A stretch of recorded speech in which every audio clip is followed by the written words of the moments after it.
आपने जासूसी की किस्से कहानियां बहुत सुनी होंगी। इस पर बनी कई फिल्में भी आपने देखी होंगी कि किस तरह से किसी देश का जासूस अपनी पहचान छुपाकर दुश्मन देश में रहता है और अपने देश को सारी खुफिया जानकारी देता है।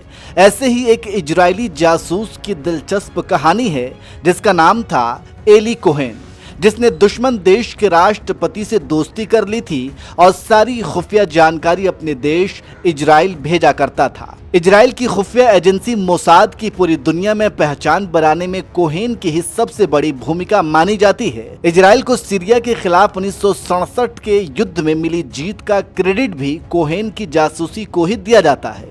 एली कोहेन ने 60 के दशक में सीरिया से अहम जानकारी जुटाकर इजरायली फौज की बड़ी मदद की थी, जिसके बाद कोहेन को सीरिया की राजधानी दमिश्क के चौराहे पर फांसी दे दिया गया था। अब उस फांसी के कुल 60 साल पूरे हो गए हैं और अब इजराइल ने अपने जासूस से जुड़ी हजारों चीजें बरामद की हैं और बेंजामिन नेतन्याहू ने सीरिया के आर्काइव से एली कोहेन से जुड़ी 2500 वस्तुओं में से कुछ को कोहेन की पत्नी के साथ साझा किया है।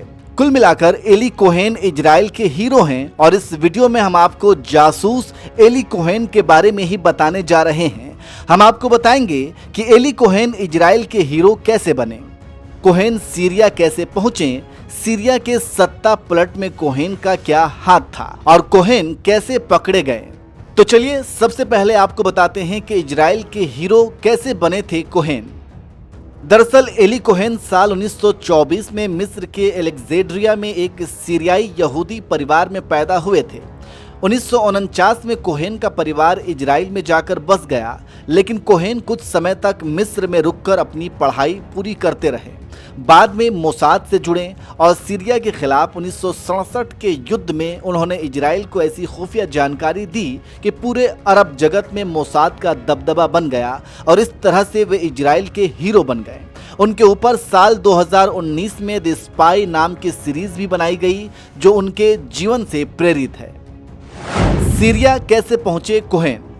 कोहेन 1960 में इजरायली खुफिया विभाग मोसाद से जुड़े। जासूसी की ट्रेनिंग के बाद कोहेन 1961 में अर्जेंटीना की राजधानी ब्यूनस आयर्स पहुंचे और सीरियाई मूल के कारोबारी की पहचान के साथ काम करने लगे।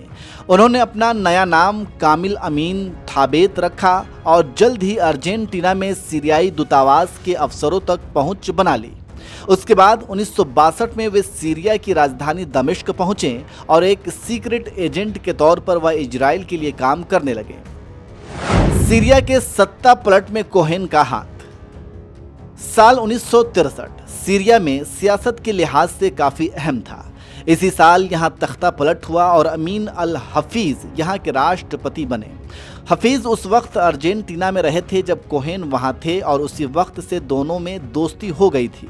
इसलिए जब सीरिया में तख्ता पलट हुआ तो एली कोहेन का कद काफी बढ़ गया था। कैसे पकड़े गए कोहेन। कोहेन को दुनिया के सबसे खतरनाक जासूसों में गिना जाता है, लेकिन उनसे कुछ ऐसी गलतियां हुईं जो उनकी गिरफ्तारी की वजह बनी। दरअसल कोहेन रेडियो ट्रांसमिशन की वजह से पकड़े गए थे। जनवरी 1965 में सीरिया के काउंटर इंटेलिजेंस अफसरों को पहली बार कोहेन के रेडियो सिग्नल की भनक लगी थी, जिसके बाद कोहेन के खिलाफ जाल बिछाया गया और वो इजराइल में ट्रांसमिशन भेजते हुए रंगे हाथ पकड़े गए। तो यह है दुनिया के सबसे खतरनाक जासूसों में से एक एली कोहेन की कहानी। कैसी लगी आपको यह कहानी और आप एली कोहेन के बारे में और क्या कुछ जानते हैं, कमेंट करके ज़रूर बताएं।